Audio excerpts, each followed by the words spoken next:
సామెతలు 25వ అధ్యాయం మొదటి వచనం నుంచి.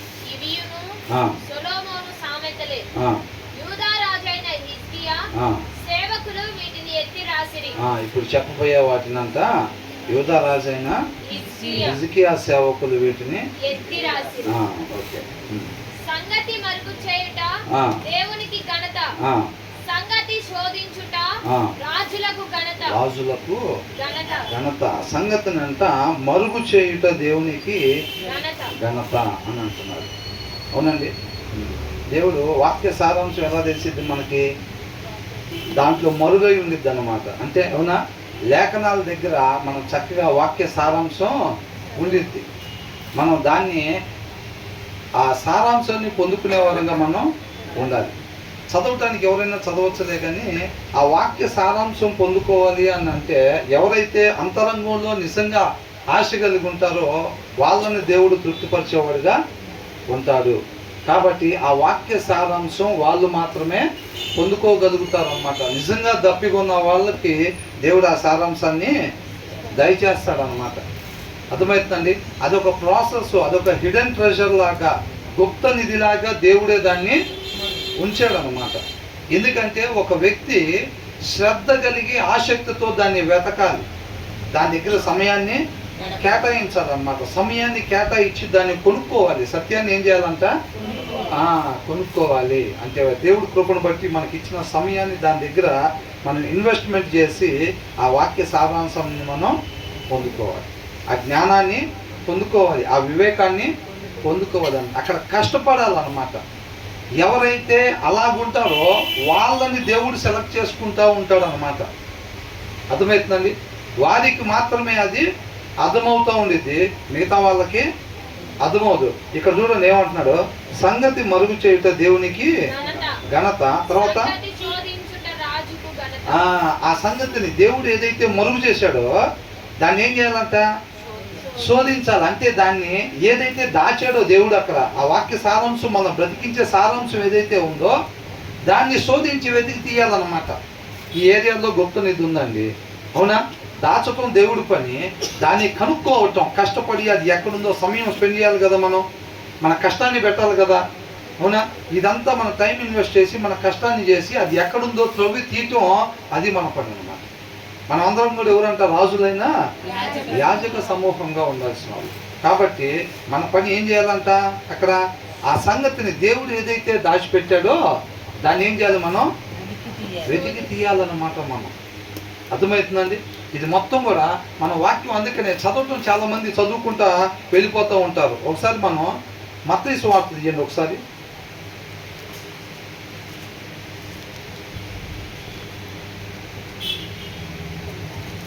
మత్తయి సువార్త 13వ అధ్యాయం. జాగ్రత్తగా ఉన్నారు. 13వ అధ్యాయం 10వ వచనం. తరువాత శిష్యులు వచ్చి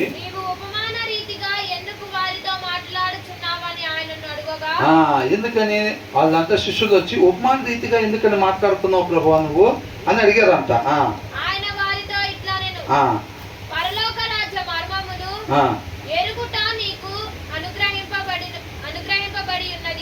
ఏంటంట? పరలోక రాజ్య మర్మములు ఎరుగుట మీకు మీకు మీకు అనుగ్రహింపబడి ఉన్నది కానీ ఎవరికి? ఎవరైతే కష్టపడకుండా ఉంటారు చూసారండి, వాళ్ళ టైం ఇన్వెస్ట్ చేయకుండా ఉంటారు చూసారా, ఆ దప్పిగా లేకుండా ఉంటారు, ఆ ఆశ లేకుండా ఉంటారు, ఆ ఇంటెన్షన్ లేకుండా ఉంటారు. అర్థమవుతుందండి? వాళ్ళకంట అది ఏమవలేదంట, వాళ్ళకు అనుగ్రహింపబడలేదు అని అంటున్నాడు. అర్థమవుతుందండి? మీకు అనుగ్రహింపబడి ఉన్నది అని అంటున్నాడు. కష్టపడాలి. అవునండి, శిష్యులు ఏం చేశారు? మిగతా పనులు వదిలిపెట్టి వచ్చి ఆయన చెప్పే దాని దగ్గర టైం ఇన్వెస్ట్ చేసి వింటున్నారు, కష్టపడుతున్నారు. మనిషి ఉండాల్సిన విధానం ఇది అని వాళ్ళు తెలుసుకున్నారు. వాళ్ళ ఆ రీతిగా ఉంటే అనేక మందికి ప్రకటిస్తూ ఉన్నారు అన్నమాట ఆ విషయాన్ని. అర్థమవుతుందండి? కష్టపడుతున్నారు. మిగతా వాళ్ళు ఏం చేస్తున్నారు? ఈ లోక సంబంధమైన దాన్ని పోగేసుకోవడానికి వాళ్ళు కష్టపడుతూ ఉన్నారు అన్నమాట. కాబట్టి ఏమని అంటున్నారు? ఈ మర్మాలు అంటే ఎరుగుట మీకు అనుగ్రహింపబడి ఉన్నది. ఎవరైతే ఒక గంట సేపు అయినా, ఒక 2 గంటల సేపు అయినా దేవుడి పాదాల చెంత అంటే బైబిల్ దగ్గర కూర్చొని ఆ శ్రద్ధ లేకపోతే అనవసరం అని. అసలు చదువునోడు శ్రద్ధ లేకుండా చదివినోళ్ళు ఇద్దరు ఒకటే, అవునా? శ్రద్ధ లేకుండా బైబిల్ చదివే వాళ్ళు, అసలు చదవని వాళ్ళు ఇద్దరు కూడా ఒకటే, నశించిపోయేవారుగానే ఉంటారు. 3 అధ్యాయాలు చదివా, 30 అధ్యాయాలు చదివాను కాదు. ఇది నాకు నిత్య జీవాన్ని ఇచ్చింది, నేను ఉండాల్సిన విధానం ఇది, నేను ఇప్పుడు చెయ్యాలి. ఏంటంట?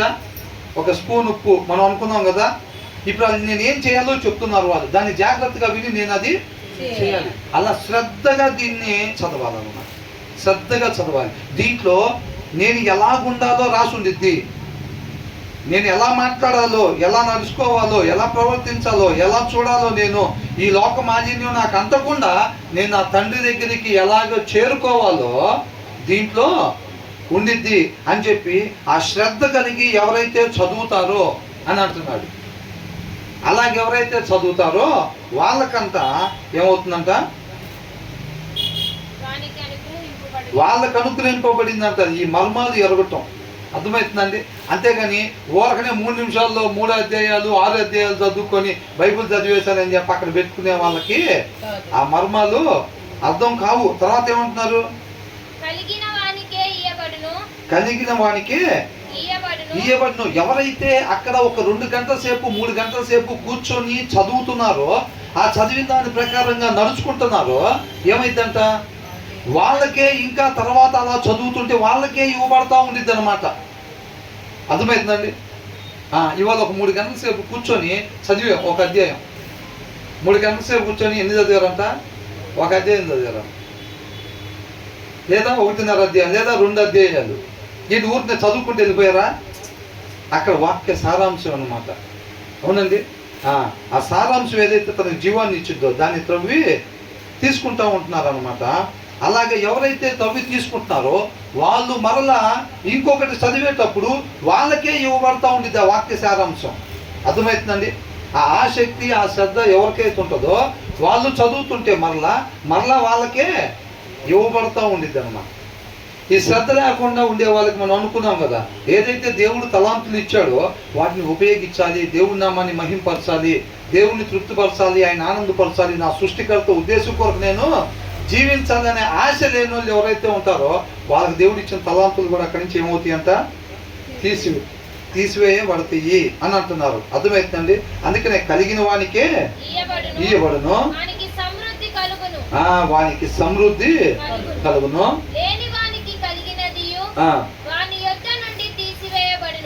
తీసివేయబడును. ఆ శ్రద్ధ ఆసక్తి ఎవరికైతే లేకుండా ఉంటుందో, ఏదో చాలా ఇబ్బంది పడుకుంటా చదువుతారు. చూసారండి? మేము క్రైస్టియన్స్, మేము చదవాలి, చదవకపోతే మా పాస్టర్ గారు ఒప్పుకోరు, అడిగారా చదివారా అని అడుగుతూ ఉంటారు అని అనుకోని కొంతమంది అయిష్టంగా చదువుతూ ఉంటారు. అట్లాంటి వాళ్ళకి వాక్య సారాంశం దొరకదు, వాక్య సారాంశం దొరకదు అట్లాంటి వాళ్ళకి. అదే అని అంటున్నారు. తర్వాత ఏమంటున్నారు? ఇంకా మరియు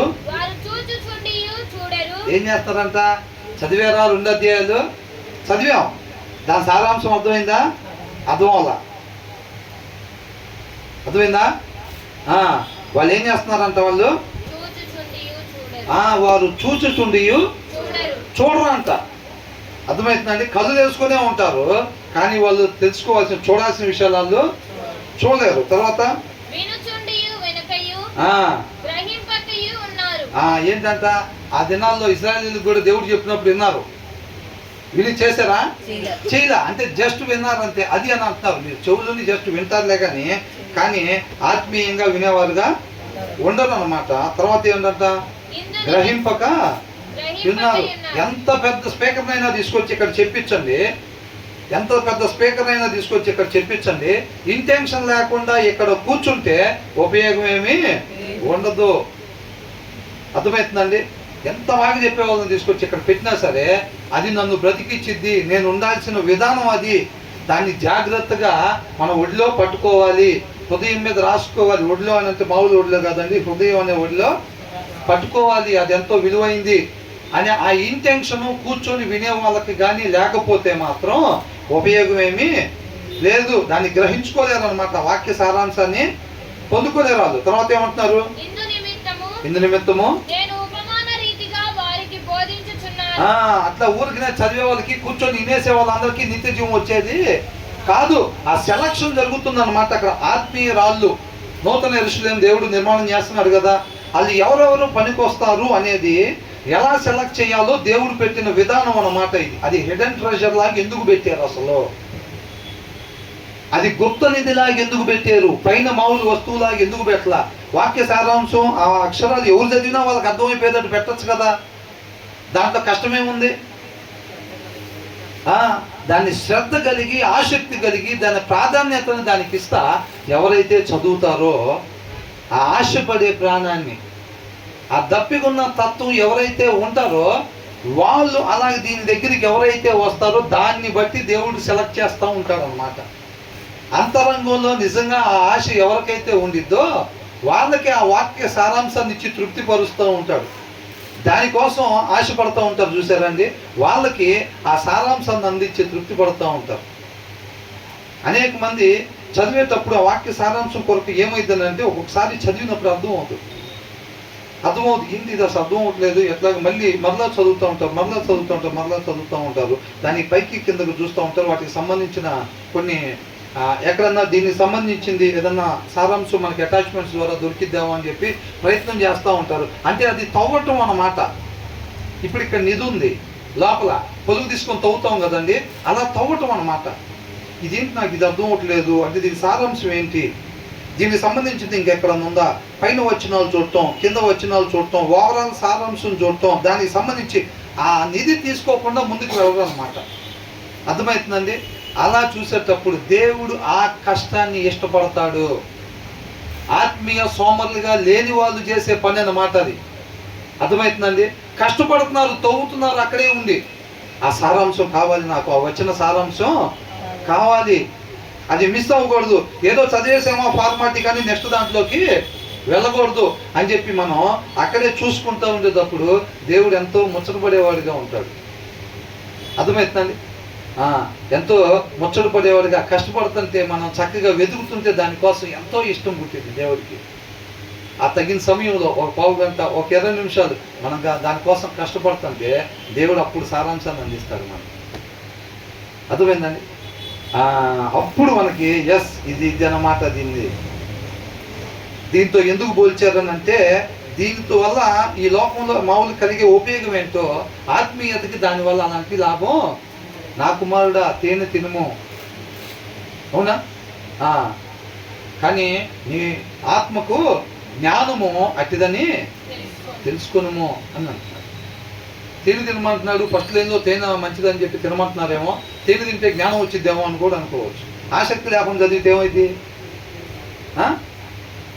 తేనె తినమని చెప్పాడు, తర్వాత ఆత్మకు జ్ఞానం పట్టిదని తెలుసుకోమన్నాడు, అంటే తేనె బాగా తింటే జ్ఞానం పెరిగిద్ది అనుకుంటారు. ఏది మన సింగిల్ షాట్లో మనకి మీనింగ్ అర్థమైపోవాలి, ఆ సారాంశం మనకు అర్థమైపోవాలంటే. అర్థమవుతుందండి? కాదు, అది మనకి ఆత్మ నడిపింపుని బట్టి మనకి అది కాదు సరైన సారాంశం. మనం తెలుసుకోవాలి అని అంటే అక్కడ టైం మనం ఇన్వెస్ట్ చేయాలి. ఆ దప్పికొన్న తత్వం మనకి ఉండాలి. అది చెప్తున్నాడు, ఇందు నిమిత్తం నేను ఉపమాన రీతిగా వారికి బోధించుతున్నాను. అక్కడ సెలక్షన్ జరిగింది. క్రైస్తవులకు పుట్టిన ప్రతి ఒక్కరిని నిత్య జీవానికి తీసుకోరు. బాప్తిసం తీసుకున్నా సరే అక్కడ మనం దాన్ని కష్టపడి ఆ వాక్య సారాంశాన్ని దప్పికొన్న వారులాగా దాని దగ్గర మనం ఉండకపోతే మాత్రం దేవుడు ఆ సారాంశాన్ని మనకు అందించి తృప్తిపరచడు.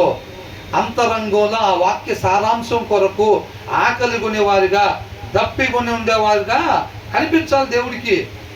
క్రియారూపకంగా కనిపించాలి. ప్రభువా నేను నిజంగా దప్పికొంటున్నా ప్రభువా అని చెబితే తీసుకోడు. నువ్వు ఒక 20 నిమిషాల సేపు, ఒక పావు గంట సేపు, ఒక అరగంట సేపు నీకు నిజంగా ఆ వచన సారాంశం నీకు అర్థం కాకపోతే ఆ ప్రయత్నం ఉంది చూసారండి, అది క్రియ. ఆ దప్పికొన్న తత్వం క్రియారూపకంగా దేవుడికి కనపడాలి. నేను దప్పికొని ఉన్నానండి అని చెప్పి క్రియ లేదనుకోండి, దేవుడు అట్లా ఇవ్వడు. అంతరంగంలో నీకు నాకు నిజంగా ఆ ఆకలి కొన్న తత్వం, ఆ దప్పికొన్న తత్వం ఉంటే నువ్వు నేను ఆ వచ్చిన సారాంశం దేవుడు ఇచ్చేంత వరకు అక్కడే తవ్వుతూ ఉంటాము. అర్థమవుతుందండి? ఆ శ్రద్ధతో చేస్తూ ఉంటాం అన్నమాట. అర్థమవుతుందా? అది అంటున్నాడు. ఆ ప్రాసెస్లో నుంచి ఎవరైతే సమయాన్ని పెట్టి, ధ్యాస పెట్టి, శ్రద్ధ పెట్టి, దానికి ఇంపార్టెన్స్ ఇచ్చి, దేవుడు నాకు ఇచ్చిన దినంలో ఈ మిగతా లోక సంబంధమైన అటన్నిటిని బిజీ షెడ్యూల్గా ఎంగేజ్ చేసేసుకొని వాక్యం చదవటానికి టైం లేకుండా పెట్టుకుంటాం కాకుండా దాని సమయం దానికి కేటాయించి, అది అమూల్యమైనదిగా దాన్ని ఎంచి, దాని కొరకు ఆకలిగా ఉండేవాడుగా దాన్ని ఎదుగుతుంటే దేవుడు అప్పుడు మనల్ని తృప్తిపరిచేవాడుగా ఉంటాడు. ఏమిచ్చి తృప్తిపరుస్తాడు? ఆ వాక్య సారాంశం ఇచ్చి తృప్తిపరుస్తాడు. నువ్వు దేనికోసం ఎదుగుతున్నావో, నువ్వు దేనికోసం ఆకలిగా ఉన్నావో, దేనికోసం దప్పికొని ఉన్నావో, నువ్వు దాన్ని ఇచ్చి తృప్తిపరుస్తాను అంటున్నాడు. అర్థమవుతుందండి? ఎవరిని పడితే వాళ్ళకి ఇచ్చి తృప్తిపరచడు. ఊరకనే 2 అధ్యాయాలు చదివా, 20 అధ్యాయాలు చదివాను అంటే ఇంటెన్షన్ లేకుండా చర్చికి వచ్చిన ఉపయోగం ఏమీ లేదు. శ్రద్ధ లేకుండా ఇక్కడికి వచ్చి కూర్చున్నా, అసలు ఇక్కడికి రాని వాళ్ళైనా ఇద్దరూ ఒకటే. అర్థమవుతుందండి? అది మనకి జీవాన్ని తీసుకొచ్చేది దేవుని మాట. కాబట్టి దాన్ని చక్కగా మన హృదయం మీద రాసుకుని మనం ఏ రీతిగా ఉండాలో దేవుడు తెలియపరుస్తున్నాడు అనే జ్ఞానాన్ని మనం కలిగి ఉండి దాన్ని శ్రద్ధగా వినాలి. ఆ తర్వాత అందుకని ఏమంటున్నారు? కళ్ళారా చూచి చెవులారా విని హృదయంతో గ్రహించి మనసు త్రిప్పుకొని ఏంటంట? చూస్తారంట, వింటారంట, కానీ ఏం చేయాలంట? దేవుడి వలన స్వస్థత పొందుకోరు. వాక్యం విన్నావా? వెళ్ళా? పొద్దున్న చర్చికి వెళ్ళావా? వెళ్ళారా? సండేగా వల్ల వాక్యం విన్నావా? విన్నా, మొత్తం విన్నా, లాస్ట్ దాకా ఉన్నా, ప్రార్థన దాకా. ఏం చెప్పారు? ఏం చెప్పారంటే కొంతమంది దావీదు గురించి చెప్పారు, మోషే గురించి చెప్పారు, సొలొమోను గురించి చెప్పారు. ఆ పేర్లా కావాల్సింది? ఆ సారాంశం ఏం చెప్పారు? అవునా? ఆ సారాంశం లోకంలో జనరల్గా ఇలా ఉంటారు కదా, మనిషి ఉండాల్సిన విధానం అది కాదంట. ఒక మనిషి ఇలా ఉండాలని చెప్పారు. ఏం చెప్పారంటే అది చెప్పాలి. దావీదు గురించి చెప్పారు, మోషే గురించి చెప్పారు. ఆ మొక్కలే ఇన్నింది. మరి ఇక అంతకన్నా సారాంశం వదిలిపెట్టాడు. సారాంశం వినలేదు కాబట్టి ఇన్నా చెబుతున్నాడు అంతే. అర్థమవుతుందండి? నువ్వు నేను సారాంశాన్ని వింటే వెళ్ళావా అంటే వెళ్ళానంటారు. ఏం చెప్పేది వాళ్ళంటే ఆ సారాంశం చెబుతావు అవతలోడి. అది జీవపు ఓటగా పనిచేసింది అన్నమాట. అర్థమవుతుందండి? అది అందుకని వీళ్ళేంటంట, కన్నులారా చూసారంట, చెవులారా విన్నారంట. పాస్టర్ గారిని చూసావా? ఏ సొక్క వేసుకొచ్చాడు? బుల్లి సొక్క వేసుకొచ్చాడు ఇవాళ. చూసావా? చూస్తానే విన్నా మొత్తం. పాస్టర్ గారిని చూస్తానే మొత్తం విన్నా. సారాంశం ఎడిపోయిందో తెలియదు. ఎందుకని? ఇంటెన్షన్ లేదు, ఆశ లేదు, దప్పికున్న తత్వం లేదు. తలకాయ తిప్పితే మాస్టర్ కొడతారని చెప్పి అటే చూస్తూ ఉంటారు పిల్లలు. ఏంటంటే జడ్సాన్, తలకాయ తిప్పితే మాస్టర్ కొడతాడని చెప్పి అటే చూస్తూ ఉంటారు. క్లాస్ మొత్తం అయిపోయినాక మాస్టర్ ఏం చెప్పాడో అర్థం కాదు. క్లాస్ అయిపోయింది. ఏమైంది? క్లాసు మాత్రం అయిపోయింది. ఏం చెప్పాడా అంటే మొత్తానికి చాప్టర్ మొత్తం చెప్పాడు. ఏం చెప్పాడంటే తెలీదు. వినలేదా? మొత్తం విన్నా. చూడలేదా? ఆయన వైపే చూస్తున్నా. కానీ ఎందుకు అర్థం వల్ల? ఆశ లేదు, ఇంటెన్షన్ లేదు. అక్కడ తిప్పితే ఆయన కొడతాడని చెప్పి చూశాడంతే. పాస్టర్ గారు ఏమన్నా అనుకుంటారు, లేకపోతే నువ్వే వింటున్నావా అంటారు మా పాస్టర్ గారు. అందుకనే నేను ఆయన వైపే చూస్తున్నాను, చెవులు పెద్దవి చేసుకొని వింటున్నా అంతే. ఆయన చెప్పింది వాక్యంలో ఉన్నది కాబట్టి ఆయన చెప్పింది దాని ప్రకారం నేను ఉండాలని ఇంటెన్షన్ లేదనమాట ఆ వ్యక్తికి. అర్థమవుతుందండి? ఒక మనిషి ఎలా ఉండాలో దేవుడు చెప్తున్నాడు. దాని ప్రకారంగా నేను విని ఉండాలనే ఇంటెన్షన్ లేదు. వెళ్ళాలి. శుక్రవారం వచ్చాం, శుక్రవారం, మంగళవారం, ఆదివారం వెళ్ళాలి కాబట్టి వచ్చాం. అలా చాలామంది చర్చిలకు వెళ్ళే వాళ్ళు ఉన్నారు. వాక్యంలో మేకప్ లేదంటే ఫుల్గా మేకప్ చేసుకుని వచ్చి చర్చిలో కూర్చుంటారు. ఆరాధన మానుకోరాలు. వాళ్ళ జీవితంలో వద్దన్నవి మొత్తం కనబడుతూ ఉంటాయి. వాళ్ళు మాత్రం చర్చి మానరు. అంటే అక్కడ ఏం జరుగుతుంది? ఎప్పుడు పోయినా దప్పిక లేకుండా పోతున్నారు. ఏంటంట? అది నేను ఉండాల్సిన విధానము అక్కడ చెప్పబడేది అన్న ఇంటెన్షన్ లేదన్నమాట వాళ్ళకి. ఇంటెన్షన్ లేకుండానే వాళ్ళు రెడీ అయిపోయి చర్చికి వెళ్ళటం రావటం జరిగిపోతానే ఉంటుంది. ప్రతి ఆదివారం కూడా అనేక దినాలు జరిగిపోయింది. వాళ్ళ పిల్లలు కూడా అంతే ఉంటారు. స్టేజీల మీద యాక్షన్ సాంగ్స్ ఉంటారు, డ్యాన్సులు అవి అన్నీ వాళ్ళ పిల్లల్ని పార్టిసిపెంట్స్ చేపిస్తూ ఉంటారు. అర్థమవుతుందండి. తర్వాత ఏమంటున్నారు? హృదయముతో గ్రహించి మనసు త్రిప్పుకొని నా వలన స్వస్థత పొందుకుంటున్నట్లు వారి హృదయములు క్రొవ్వినది. వారి హృదయం ఏమైందంట? క్రొవ్విందనమాట. అర్థమైందండి. చూపు కళ్ళు పెద్ద చేసి చూస్తూనే ఉంటారు, వింటున్నారా లేదా అన్నట్టుగా పక్క తిరిగి తింటలేదు అనుకుంటారని ఇటే చూస్తూ ఉంటారు, వింటూ ఉంటారు అంతే. హృదయం ఎలా ఉందంట? క్రొవ్వింది. ఆ చెప్పింది విని దాని ప్రకారంగా నడుచుకోవాలనే ఆలోచన, ఆశ లేదు. అర్థమవుతుందండి. బాడీ ప్రెజెంట్, మైండ్ ఆబ్సెంట్ అనమాట. కొంతమంది అట్లా ఉంటారు, చూస్తూ ఉంటారు కళ్ళు తెరిచి నిద్రపోయేటట్టుగా. క్లాస్లో కొంతమంది సీనియర్ మాస్టర్లకి డౌట్ వచ్చింది, రే వింటున్నావా నువ్వు లేవు, ఇప్పుడు ఏం చెప్పాను నేను అంటాడు. వాడు చెప్పలేడు, ఇందాక నేను చూస్తూనే ఉంటాడు. కానీ ఎక్కడ ఆలోచిస్తున్నాడు? ఇది అయిపోయిన తర్వాత సమోసాలు 2 ఇస్తారో 3 ఇస్తారో. పోయిన వారం 2 ఇచ్చినట్టున్నారు, అంత ముందు వారం 3 ఇచ్చారు, పోయిన వారం 2 ఇచ్చారు, ఈ వారం ఎన్ని ఇస్తారు అదే అర్థం అట్లా. వాడి ధ్యాస అంతా అక్కడ ఉండదు, ఎదు చూస్తా ఆలోచిస్తూ ఉంటాడు. మాస్టర్ గారి వైపే చూస్తా ఆలోచిస్తూ ఉంటాడు, చెప్పేది మొత్తం వింటూ ఉంటాడు. కానీ లోపల ఆలోచన ఎక్కడో ఉండిద్ది. వాడిని లేపి అడిగితే వాడు మాత్రం చెప్పలేడు. చెప్పరా నువ్వు గట్టిగానే ఉంటే వచ్చేవారం రాడు. ఏం చేస్తాడు? వచ్చేవారం రాడు. అత్తగైపోయింది. అర్థమైందండి.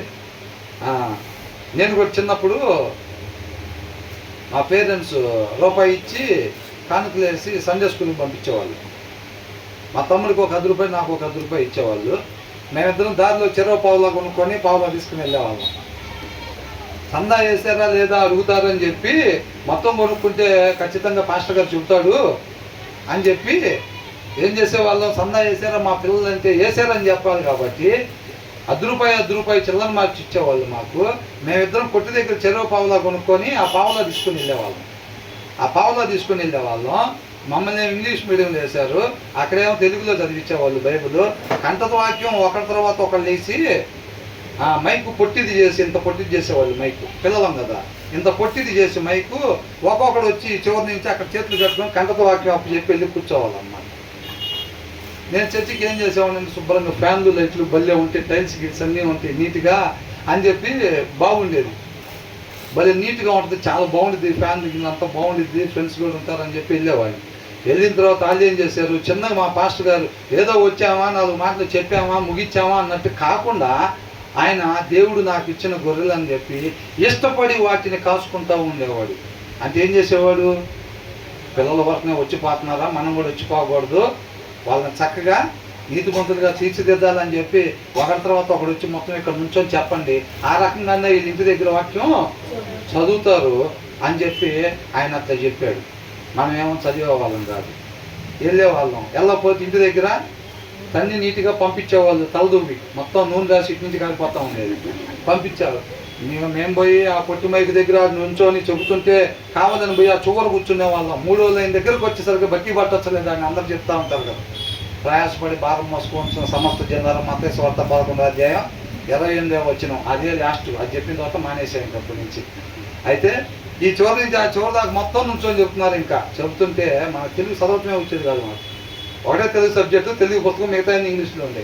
ఇక ఆ చివరికి వచ్చే లోపల ఎట్టగట్ట బట్టి అక్కడికి వచ్చిన తర్వాత గురించుకొని నాకు బ్రేక్లు వేసుకొని ముగించాం. మొత్తాన్ని ముగించి అప్పుడు తీసుకున్న తీర్మానం ఏమని, వచ్చే ఆదివారం సండే స్కూల్కి రాకూడదు అని తీర్మానం చేసుకొని అప్పటి నుంచి సండే స్కూల్ అనుకున్నాను. ఇంకా దేవుడి కృపను బట్టి అదే అల్లరి చేసేవాడిని లీడర్గా పెడతారంటారు చూసారా. దేవుడు నీ సంగతి ఇట్లా ఉందా అని చెప్పి ఏం చేశాడు, చిన్నగా ఇక్కడికి నడిపించాడు ఆయన కృపను బట్టి. అర్థమవుతుందండి. నాకు బాగా తెలుసు అక్కడ ఉండే వాళ్ళందరికన్నా ఈడే ఎక్కువ గొడవ చేసేవాడు, అంటే ఈడే ఎక్కువ దీని ప్రకారం ఉన్నవాడు అనేది దేవుడికి బాగా తెలిసి నన్ను తీసుకొచ్చి ఇక్కడ పెట్టాడు. అవునండి. కాబట్టి 1-3 సార్లు చదివితే తప్ప ఇన్ని మచ్చలు ఇవన్నీ పట్టు తుడుచుకుంటానే తర్వాత వచ్చి ఇక్కడ నిలబడే పరిస్థితి ఉంది. నాకే కాదండి, చాలామందికి. అర్థమవుతుందండి. కాబట్టి ఇక్కడ ఏమంటున్నారు,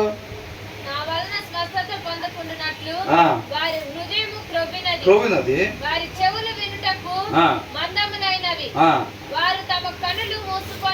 మూసుకొని ఉన్నారంటే ఏం మూసుకొని ఉండరు, వాళ్ళు కళ్ళు తెలుసుకునే ఉంటారు, ఇంటెన్షన్ ఉండదు అంతే.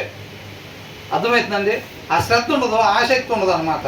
ఆ శ్రద్ధ లేకుండా ఉంటారు. ఆ తర్వాత ఏమంటున్నారు? వారు తమ కనులు మూసుకొని ఉన్నారు గనుక మీరు వినుట మటుకు విందురే గాని గ్రహింపనే గ్రహింపరు. అది అనమాట జరిగేది. అర్థమవుతుందండి? ఇంటెన్షన్ లేకుండా, సిద్ధపాటు లేకుండా, ఆశ లేకుండా మనం వచ్చి అక్కడ కూర్చొని పోయినా కానీ ఉట్టి చేతులతో పోవటమే మనం. ఏందంట జడ్సన్? నరాలు లెక్క పెట్టుకోవటం, పుస్తకాలు ఏమైనా ఉంటే తీయటం, మొత్తం ఇప్పుడే పని అంతా.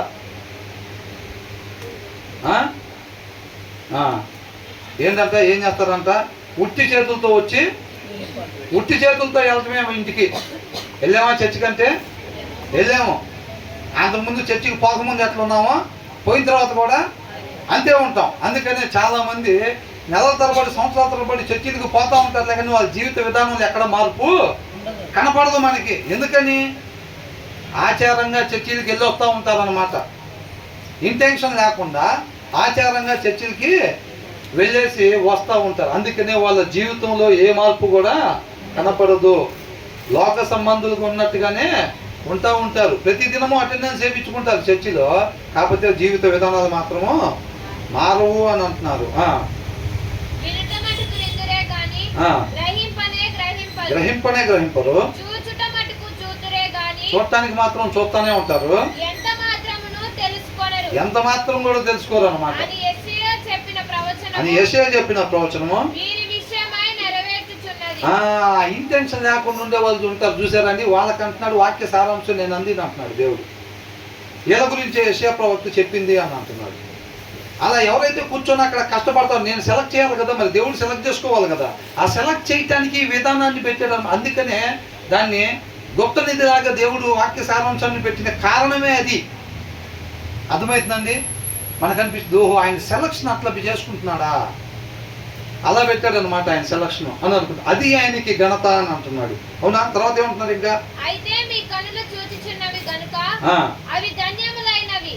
ఇంటెన్షన్ తోటి ఎవరైతే ఆసక్తితోటి, శ్రద్ధతోటి, ఆ దప్పికొన్న వారిలాగా ఎవరైతే వచ్చి అక్కడ వింటారో, ఆ విన్న దాని ప్రకారంగా చేద్దామని అనుకుంటారో వాళ్ళు ఎవరంట? వాళ్ళ కన్నులంట ధన్యములైనవి. వాళ్ళు వింటున్నారా? వాళ్ళు వింటున్నట్టు కాదు, యెహోషువ కాలేబులు వింటున్నట్టు విన్నారన్నమాట. ఆ మిగతా అరణ్యంలో రాజుపైన ఇశ్రాయేలు విన్నట్టు కాదు. వాళ్ళకి సపరేట్గా, వీళ్ళకి సపరేట్గా దేవుడు ఏం చెప్పలా. అవునండి? వాళ్ళు శ్రద్ధతోటి, ఆసక్తితోటి వాళ్ళు విన్నారు. విన్న దాని ప్రకారంగా వాళ్ళు చేశారన్నమాట. వీళ్ళేం చేశారంటే విన్నారంటే, విన్నదాని ప్రకారంగా చేయలేదు కాబట్టి వాళ్ళు అరణ్యంలో రాలిపోయారు. ఈ ముందున్న వాళ్ళు కూడా కళ్ళతో చూస్తున్నారంట, చెవులతో వింటున్నారంట, కానీ దాన్ని వాళ్ళు అంటే అంతరంగంలో వాళ్ళకి ఆశ లేదన్నమాట. ఆ వాక్య సారాంశాన్ని పొందుకోవాలని ఆశ లేదు. వాళ్ళ నాన్న చదవమన్నారు కాబట్టి 2వ అధ్యాయాలు చదివాడు. పొద్దున్నే చదివేస్తే తలకాయ నొప్పి పోయి సాయంత్రం దాకా అడగకుండా ఉంటారు. ఇక ఏంటంట, పొద్దున్నే లేచి ఎట్టగట్ట బైబుల్ తీసుకుంటే చదివేసామంటే ఇలా మాట అనరు. ప్రార్థన చేయమంటే ఒక 10 నిమిషాలు చేసేసామంటే అయిపోతుంది. ఇక రోజు మొత్తం ఫ్రీ. పొద్దున్నే అంట్లు దోమేసుకుంటే ఎలా ఉంటుంది? బా ఇంకా అంట్లు దోవాలి ఇంకా అది ఒకటి ఉంది అనే ఒక భారం, దిగులు, చింత అది ఉండదు. పొద్దున్నే రెక్కన తోమేసామంటే అబ్బా అసలు అప్పుడే రెక్కలు వచ్చిన పక్షులు ఎట్లా ఉంటుందో, బట్టలు తట్టం అయిపోయింది, అంట్లు తోమటం అయిపోయింది, ఏం లేదు ఇంక మన ఇష్టం అన్నట్టు ఉండిద్ది కదా. వీళ్ళు కూడా ఇంటెన్షన్ లేకుండా చేసే వాళ్ళకి ఎలా ఉండిద్ది? టక్కని ప్రార్థన చేసుకుని ఉండదు, బైబిల్ చదివేసామంటే అయిపోయింది, తీసేది. అర్థమైందండి? మావాడు ఏం చేస్తాడు అనుకుంటున్నారు? వీడియో గేమ్ స్విచ్ ముందే ఆన్ చేసుకుని వస్తాడు. ఎందుకంటే తర్వాత ఆన్ చేసేసరికి అంటే అది వచ్చేసరికి టైం పట్టిద్ది అంట. వీడేం చెప్తాడని అంటే వీడియో గేమ్ స్విచ్ వెళ్ళి ముందే ఆన్ చేసుకుని వచ్చి ఈ గ్యాప్లో వచ్చి బైబిల్ చదివేసి పోయి అక్కడ కూర్చోవాలని. ఆయన బైబిల్ తిస్తే ఏముంటుంది? ఈ పాటికెళ్ళి వచ్చేసి ఉంటుంది, అది బఫరింగ్ తిరుగుతూ ఉంటుంది. తర్వాత ఇంకొద్దిగా నాకు తెలిసి ఒక 3 నిమిషాల్లో వచ్చేసింది స్క్రీన్. ఇంకా ఇక మనం వెళ్ళి రిమోట్తో నొక్కగానే గేమ్ స్టార్ట్ అయిపోయేటట్టుగా వచ్చేసింది. ఇంకా 3 నిమిషాల్లో కంప్లీట్ చేసేది దీన్ని మనం ఎట్టి పరిస్థితుల్లో అని చెప్పి వాటి ధ్యాస అంతా ఎక్కడుంది? అక్కడ బటన్ నొక్కి వచ్చాము, అది లైన్లోకి వచ్చేసిద్ది. 4 నిమిషాల్లో బొమ్మ పడిపోయిద్ది. ఈ 4 నిమిషాల్లో మనం దీన్ని కంప్లీట్ చేసేయాలి ఫస్ట్. వాడు టక్ టక్ టక్ టక్ మొత్తం చదివేసి ఇది చేసేసి వాడి ధ్యాస అంతా అక్కడే ఉంటుంది. వాళ్ళ మమ్మీ వంట చేసుకుంటా చదువుతున్నాడు వీడు అని వచ్చి చూస్తే ఏం చేస్తూ ఉంటాడు? చదువుతూ ఉంటాడు. చదువుతూ ఉంటాడు. వీడు కళ్ళు తెలిసి చదువుతున్నాడు, కళ్ళు మూసి చదువుతున్నాడా అని చూస్తే కళ్ళు తెలిసే చదువుతూ ఉంటాడు. అర్థమైందండి? కానీ ఎక్కిద్దా? ఎక్కదో. ఎందుకు? వీడి దాశ ఎక్కడ ఉంది? అక్కడ ఉంది. వీడు చదివేసేస్తాడు, అయిపోయింది, అక్కడ పెట్టేస్తాడు. ఇంకా ఇక డాడీ వచ్చినా సరే బైబిల్ చదివావా? వాళ్ళు చదివా 3 చాప్టర్స్ చదివా డాడీ అంటాడు. ఇక్కడ ఒక ముక్క రాదు సారాంశం.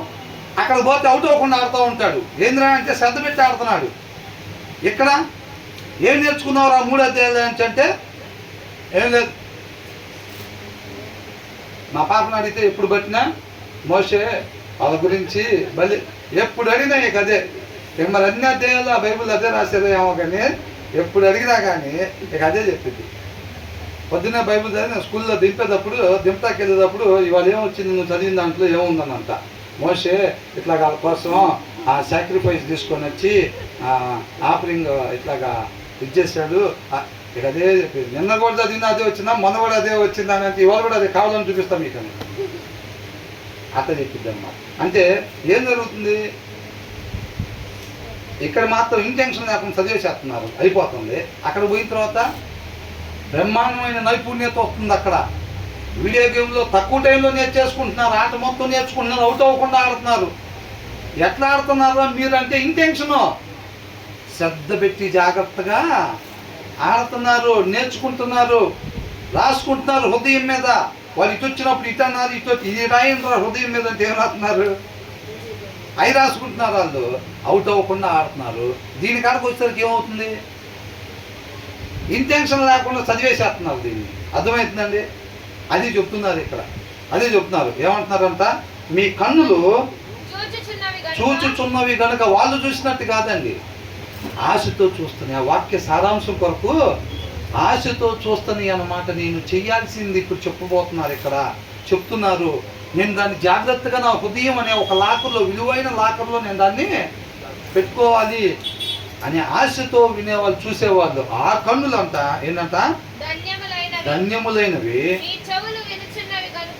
వాళ్ళు విన్నట్టు కాదంట. వాళ్ళు ఇన్ని వదిలిపెట్టారు, అరణ్యంలో రాలిపోయారు.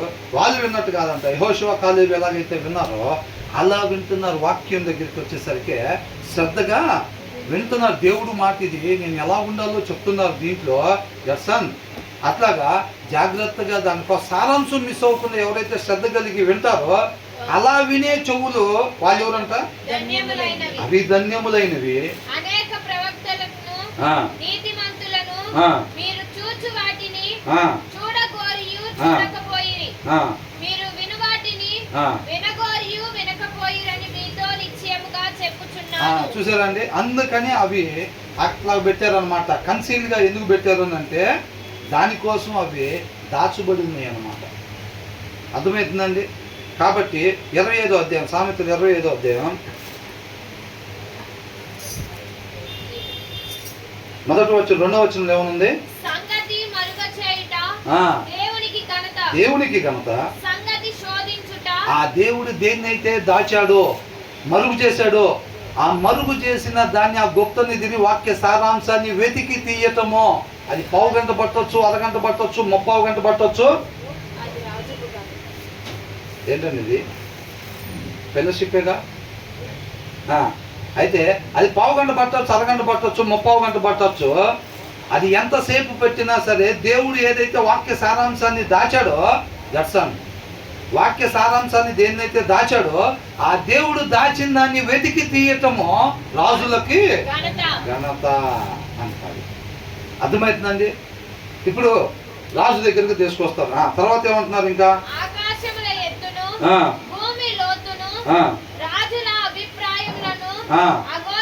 అగోచరములు. ఆకాశములు ఎత్తు కొలుస్తావా? మొన్న మనకి దగ్గరలో ఉండేదే చంద్రుడు. ఆ చంద్రుడి దగ్గరికి వెళ్తాకే మనకి 2 సంవత్సరాలు పట్టింది. అక్కడి నుంచి ఇంకా దూరం వెళ్ళిపోతే ఇంకా కొన్ని గ్రహాలు, అక్కడి నుంచి ఇంకా దూరం వెళ్తే ఇంకా కొన్ని గ్రహాలు, ఇంకా దూరం దూరం దూరం వెళ్ళిన తర్వాత దాని తర్వాత అంతా శూన్యంలాగా ఉంటుంది అన్నమాట. ఇక దాంట్లోకి వెళ్ళిన వాళ్ళు తిరిగేవారు రారంట. అంతేలా కానీ దాని ఎత్తింత అని చెప్పి మనం కొలవలేము. భూమి కూడా ఇన్ని అడుగులు లోతు వేసారు, ఇన్ని అడుగులు లోతు వేసారు, హైయెస్ట్ ఇప్పుడు దాకా వేసింది ఇన్ని అడుగులు అంటారులే, కానీ భూమి లోతు ఇంతని ఎవరు కూడా చెప్పలేరు ఇప్పుడు దాకా. అలాగే ఏమంటున్నారు, ఆకాశములో ఎత్తును, రాజుల అభిప్రాయములను అగోచరములు. సౌలు నన్ను చంపేసి నేను చాలా ఇబ్బంది పడుతున్నా అంటే ఒక ఆయన చంపేసి దావీదు దగ్గరికి తీసుకొచ్చాడు. అబ్బాయి ఇది తీసుకొని ఇంకా శభాష్ బేట అని చెప్పి వాడికి చంపితే ప్రమోషన్ ఇస్తాడేమో అనుకుని డైరెక్ట్గా వచ్చి దావీదుతో చెప్పాడు. చెప్పగానే ఏమైంది, చంపేశాడు. అవునా? అంటే గ్రహించుకుంటున్నాడా, ఆయన హృదయాన్ని గ్రహిస్తున్నాడా, శోధిస్తున్నాడా, తెలియట్లేదు అనమాట. అంటే చెప్పలేం అది ఏం చెప్తారు ఇప్పుడు అని చెప్పి. సౌలు కుమారుడు ఒక ఆయన ఉన్నాడు, హ్యాండిక్యాప్డ్ ఆయన, ఎవరు కాదు, నెఫీబోషెత్ ఎవరో ఒక ఆయన ఉన్నాడు కదా, ఆయన ఒక ఆయన ఉన్నాడు. దావీదు ఆయన దగ్గరికి వచ్చినప్పుడు ఆయన భయపడ్డాడు, అమ్మో అసలు సౌలు కుమారుని నన్ను చంపేసేస్తాడేమో అని చెప్పి. కానీ ఏం చేశాడు, యోనాతాను కుమారుడా, చంపేశాడా? చంపేలేదు. ఆయన బ్రతికున్నంత కాలం కూడా ఆయన చక్కటి సౌకర్యాలకి ఏర్పాటు చేశాడు. అవునా? రాజు ఏంటంట, తర్వాత ఏమన్నా రాస్తుంది అక్కడ, రాజుల అభిప్రాయములు అగోచరములు, కనుక్కోలేము. ఆయన ప్రమోషన్ ఇస్తాడేమో అని అనుకుంటే మనల్నే తీసేసే పని చేయొచ్చు అనమాట. ఆయన తీసేస్తాడేమో వాడిని అని అనుకుంటే ఆయనకి ఏం చేస్తున్నాడు, ఆయనకి ఏం కావాలో జీవితకాలం సరిపడే సౌకర్యాలు మొత్తం ఏర్పాటు చేయండి అని అంటున్నాడు. అవునా కదా? రాజుల అభిప్రాయాలు అలా ఉంటాయి అన్నమాట. మనం మొత్తం తెలుసు, నాకు నేను జ్ఞానిని కదా అని అనుకోకూడదు అంట. మన పరిమితి, మనిషి జ్ఞానము పరిమితమైనది అని ఎరిగి వివేకంతో మనం నడుచుకునేవారుగా ఉండాలి. ఇవన్నీ కూడా జ్ఞాన వివేకాలకు సంబంధించిన సామెతలు. అవునండి. దేవుడు అలాగ గుప్త నిధిలాగా సారాంశం ఎందుకు పెట్టాడు? ఆ సారాంశాన్ని మనం వెతికి తీయాలి.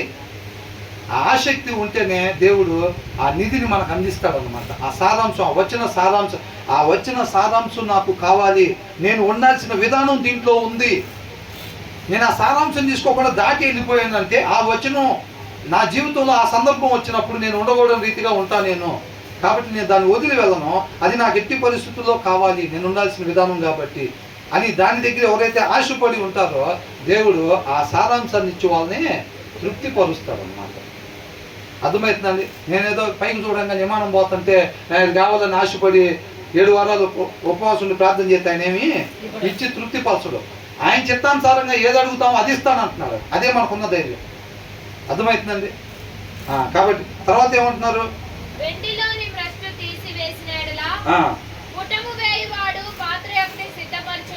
ఏంటంట, వెండిలో ఉండే వేస్టేజ్ ఏదైతే ఉంటుందో ఆ వేస్టేజ్ని తీసేస్తే మనకు భూమిలో నుంచి వచ్చింది కదా వెండి, ఎలాగొచ్చింది? ప్యూర్ సిల్వర్ వచ్చిద్దా? ప్యూర్ సిల్వర్ రాదు, దాంట్లో ఉండిద్ది. అది మొత్తం కూడా రిమూవ్ చేసేసి మనకి సిల్వర్ ఇచ్చామనుకోండి, దాంతో ఒక ఆర్నమెంట్ని తయారు చేసి అతను. అవునా? అట్లా కాకుండా ఇప్పుడు దాంట్లో వేస్టేజ్ కూడా కలిసి ఉందనుకోండి, దాంతో తయారు చేసిన ఏమైపోయింది, అది ఇరిగిపోయిద్ది అనమాట. అది అర్థమవుతుందండి? ఇరిగిపోయింది. అందుకని ఇప్పుడు ఆ విగ్రహం పైన బంగారం, తర్వాత వెండి, ఇదంతా చేసి పాదాల దగ్గరికి వచ్చేసరికి ఎట్లుందంట, మట్టితోని ఇంకో దేంతో చేస్తుంది. కాబట్టి ఆ రాయు చక్ర పరంగానే ఏమైపోయింది, ఆ విగ్రహం మొత్తం పడిపోయింది, ఆ ప్లేస్లో వీక్గా ఉందన్నమాట. ఇప్పుడు ఈ వేస్టేజ్ కూడా కలిసి ఉంటే, ఆ సిల్వర్ అది రెండు కలిపి ఉంటే ఎలా ఉండిద్ది, దాంతో చేయగలుగుతాడా? చేయలేడు. అలాగే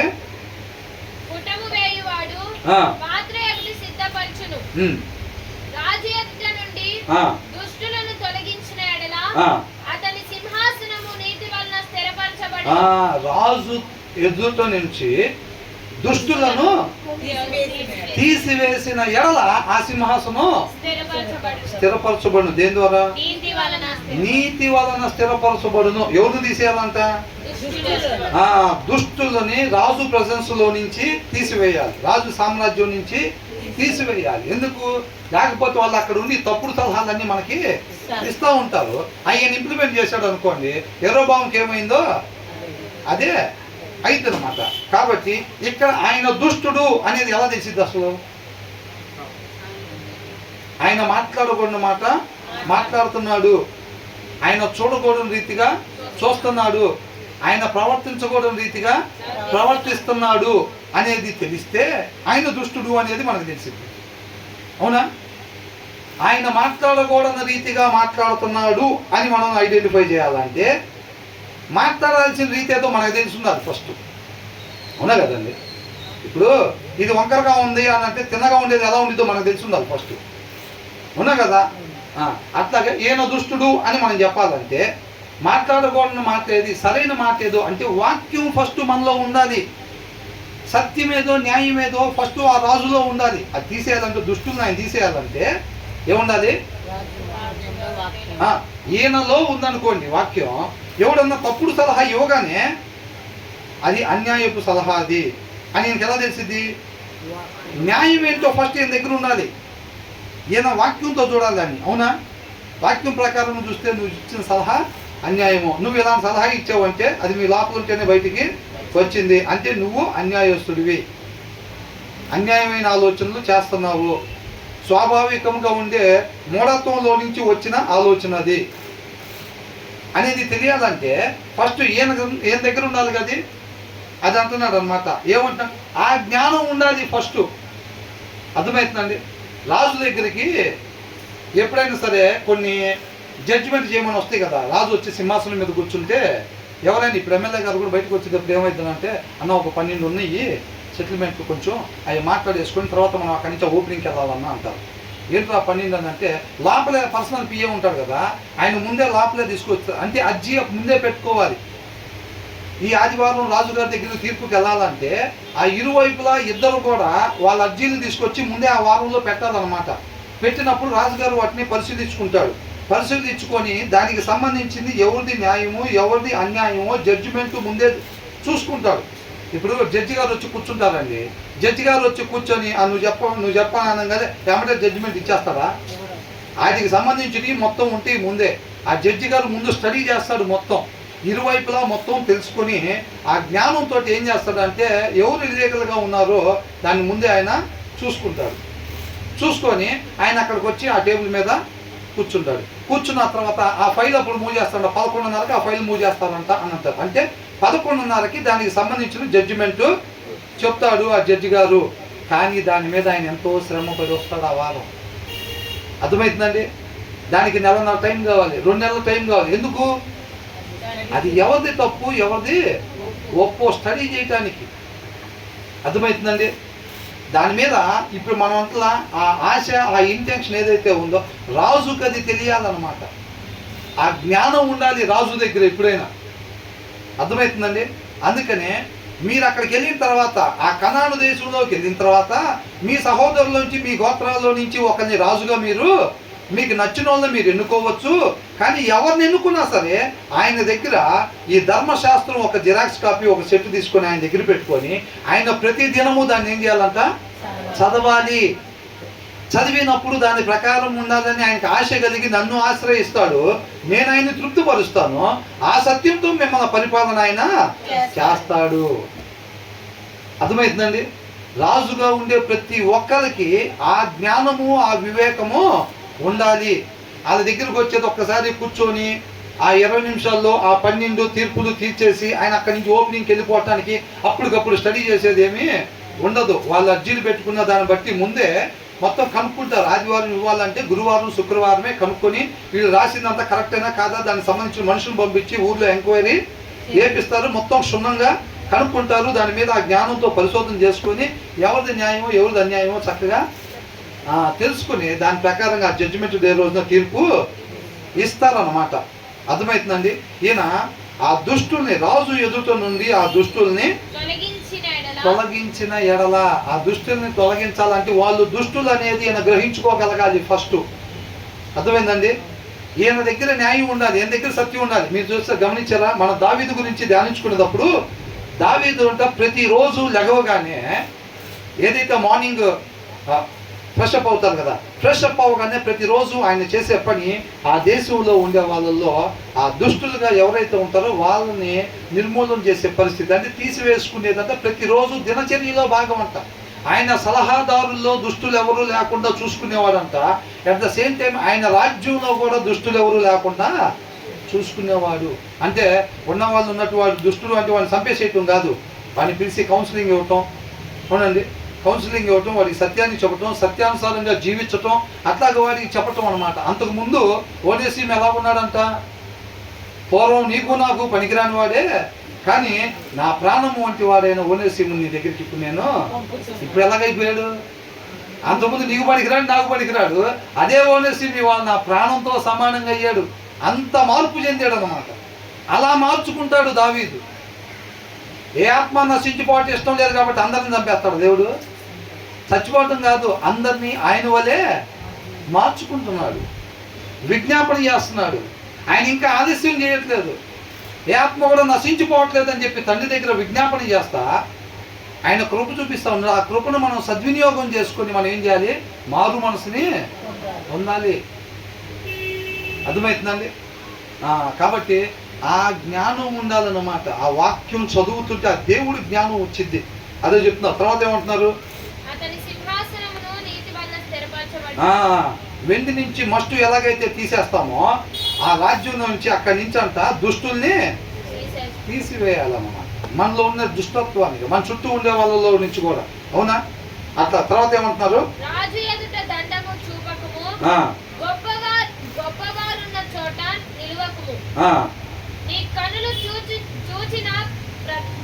ప్రధాని ఎదుట ఒకడు నిన్ను తగ్గించుట కంటే ఇక్కడికి ఎక్కి రమ్మని అతడు నీతో చెప్పుట నీకు మేలు కదా. నీకు మేలు కదా. ఏమంటున్నాడు? రాజు ఎదుట దంభము చూపకము,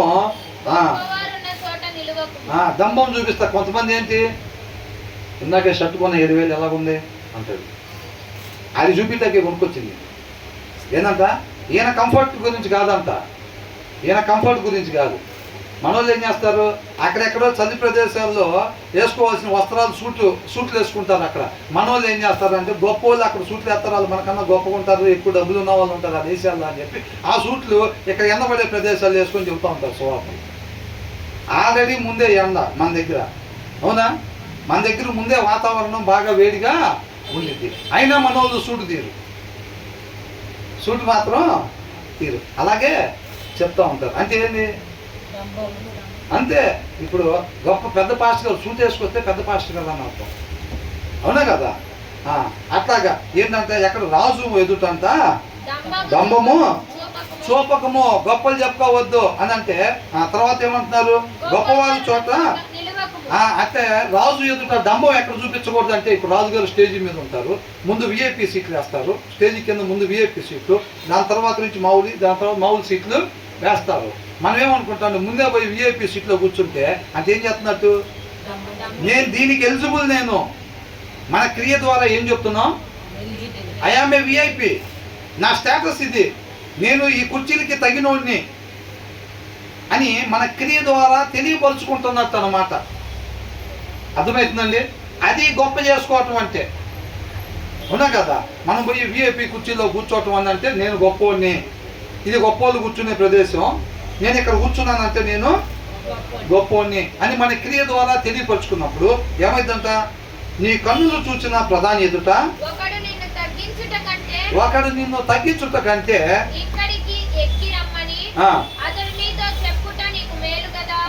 ఏంటంట? మనం పోయి అట్లా కూర్చున్నాం అనుకోండి, అప్పుడు ఆయన వచ్చారనుకోండి, ఆ ఈవెంట్ ఆర్గనైజర్ వచ్చి, సార్ కొద్దిగా ఏమనుకోకుండా పెద్దవాళ్ళు వస్తున్నారు సార్, వాళ్ళు కొద్దిగా వెనకాల కూర్చుంటారా అని అంటే ఎలా ఉండిద్ది?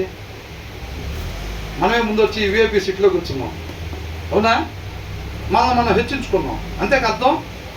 నేను దీనికి తగినవాడిని, ఉన్న వాళ్ళల్లో పెద్ద కుర్చీల్లో కూర్చునే స్టేటస్ నాది అని చెప్పి కూర్చున్నాం. ఆయన వచ్చాడు, ఆయన వచ్చి మనం అనుకుంటే సరిపోయిందా? వాళ్ళు ఎవరి కోసం వేసారో వాళ్ళు కదా అనుకోవాల్సింది. వాళ్ళు వచ్చి ఏమంటారు? సార్ మీరు ఏమనుకోకపోతే కొద్దిగా ఆ వెనకాల కుర్చీల్లో కూర్చుంటారా, కొద్దిగా ఐఎమ్ ద ఎమ్మెల్యే అని చెప్పి ఇక్కడ కూర్చున్నారు అనుకోండి, వెనకాల గవర్నర్ గారు వస్తున్నారని కొద్దిగా ఇక్కడ కూర్చోవాలి, ఏమనుకోకుండా వెనకాల కూర్చుంటారంటే ఏమైంది అంటే అక్కడ నిన్ను తగ్గించుట కంటే అని అంటున్నాడు. ఏంటంట? ప్రధాని ఎదుట ఒకడు నిన్ను తగ్గించుట కంటే మనం ముందే పోయి హ్యూమిలిటీ అంటే మనల్ని మనం తగ్గించుకున్నవాడు ఏమవుతాడంట? హెచ్చింపబడతాడు. మనం ముందు పోయి వెనకాల కూర్చున్నాం అనుకోండి, వాళ్ళ దృష్టిలో మనమే ఆ ప్లేస్లో మన కోసమే అవి వేస్తుంటే ఏం చేస్తాడు? సార్ భలే వాళ్ళు అక్కడికి వచ్చి కూర్చున్న తర్వాత, సార్ మీరు ఇక్కడికి రండి, ఇక్కడ కూర్చోండి ముందున్న స్థానంలో అని పిలిస్తే అందరి ముందు ఎలా ఉంటుంది? ఇప్పుడు దాకా ఇక్కడ కూర్చున్నాను, ఆయన కోసం అట్లా కుర్చీ వేసింది. ఇదంతా ఆయన్ని సన్మానించడానికేనా అంత ఇది సభ ఏర్పాటు చేసింది. ఆయన ఇక్కడ కూర్చుంటే ఏమో మన మామూలు ఆయన అనుకున్నాంరా, ఆయన కోసమైనా ఈ సభ లైటింగు ఇదంతా ఆర్భాటం అంతా. ఆయన్ని సన్మానించేది ఎవరంతా? ప్రధానమంత్రి వస్తున్నారా, అంత గొప్ప వ్యక్తినా అని అనుకుంటాడు. తగ్గించుకునేవాడు అంట. ఎలా ఉండేది ఇప్పుడు ఆ జనాల్లో? సార్ మీరు రండి, మీరు ఇక్కడ రండి కూర్చోవాల్సింది అని చెప్తే ఆ జనాల ముందు ఎలా ఉంటుంది? అవునా? కొద్దిగా ఏమనుకోకుండా వెనకాల కూర్చుంటారా, దానికి తగ్గ వాళ్ళు వస్తున్నారంటే అప్పుడు ఎలా ఉండిద్ది? అవునా కదా? అలాగంట. అంటే ఈ వచనం నుంచి మనం ఏం నేర్చుకోవాలి? వినయం కలిగి ఉండాలి, మనల్ని మనం తగ్గించుకొని ఉండాలి. మనకు కాకపోతే ఫస్ట్ పార్ట్ ఎవరికి ఇస్తారు? ఇంకా లాస్ట్ ప్రేయర్ మనకు కాకపోతే ఎవరికి ఇస్తారు? వాక్యం మనకు కాకపోతే ఎవరికి ఇస్తారు? అవునా? ఇట్లాంటివన్నీ మనం పెట్టుకొని వచ్చామనుకోండి, ఇప్పుడు సిస్టర్ పాట పడతారు అని మనమే అనుకోండి, గబక్కని లేచాం అనుకోండి, ఫస్ట్ బ్రదర్ వేరే పేరు చెప్తే ఏమైంది? అంటే ముందే పేరు చెప్పకముందే మనం లేచామంటే ఏంది అర్థం? ఇక మనం కాకుండా ఎవరు ఇంక ఇక్కడ అని మనల్ని మనం హెచ్చించుకున్నట్టు అనమాట. అప్పుడు వేరే పేరు చెప్పారు అనుకోండి, ఏమైంది? అందరి ముందు అది ఈ అమ్మాయి నుంచి నేను చెప్పిన అమ్మాయి పేరు అయితే అనుకుంటారా లేదా? ఇప్పుడు సిస్టర్ ప్రేర్ చేస్తారు అనగానే ఒకళ్ళు మైక్ మంచి చెప్పారు అనుకోండి, ఆ సిస్టర్ పేరు కాకుండా వేరే పేరు చెప్తే, ఇప్పుడు బ్రదర్ వచ్చి వాకింగ్ చెప్తారంటే నేను వచ్చాను అనుకోండి, అన్న మీరు కాదు, మీరు వెనకాల కూర్చొని వేరే వాళ్ళకి తెలిసా అంటే, అవునా కదా? అట్లా అంటే మనల్ని మనం తగ్గించుకుని ఉండాలి. ఎక్కడ? ఈ ఫెలోషిప్ వాటిగా ఎక్కడైనా సరే, అర్థమవుతుందండి?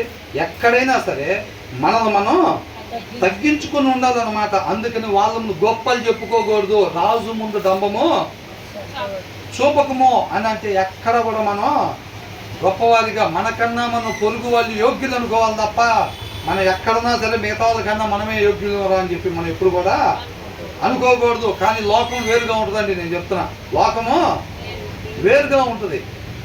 అర్థమవుతుందండి? పిలవపైన మనమే క్యాబిన్లో పోవాలి, కూర్చోవాలి, అదంతా నేర్చుకోవాలి. ఆ హుందాతనం అని అంటారు బయట మార్కెటింగ్లో. మనం నుంచొని ఉంటే అట్లాగే ఉంచుతారు, కానీ మనమే పోయి కూర్చొని దాన్ని మనం ఓన్ చేసుకోవాలి. దాన్ని మనం నేను ఆ కెపాసిటీ లీడర్ నేను అని చెప్పి మనం దాన్ని స్వాధీనం చేసుకోవాలి బలవంతంగా అని మార్కెటింగ్లో చెప్తారు. కానీ అది క్వైట్ ఆపోజిట్ అనమాట. అట్లాగా ఉండకూడదు. మనం ఎప్పుడు కూడా తగ్గించుకుని ఉండాలి. అంతమందిలో ఇప్పుడు సిస్టర్ పాట పాడతారు అంటే మన పేరు చెప్పి పిలిచిందాక మనం అక్కడే ఉండాలి.